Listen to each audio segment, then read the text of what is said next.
8 tahun.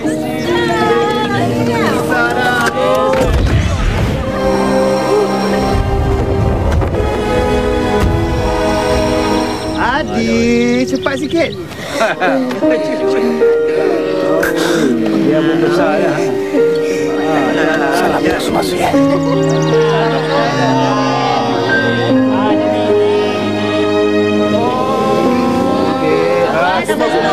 Makan. Tunggu air ada semua dia. Adi, suka kumar. Dia bagi ayam ya. Ini sedap tau. Maklum yang masak. Sedapnya.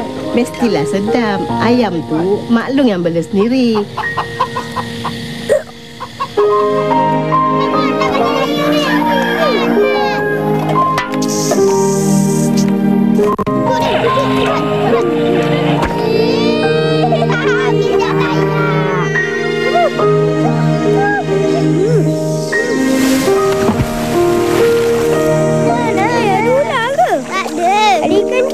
Tak ada. Ada buaya ke? Tak ada. Cepatlah budak bandar. Kita akan jaga punya. Jom. Inilah.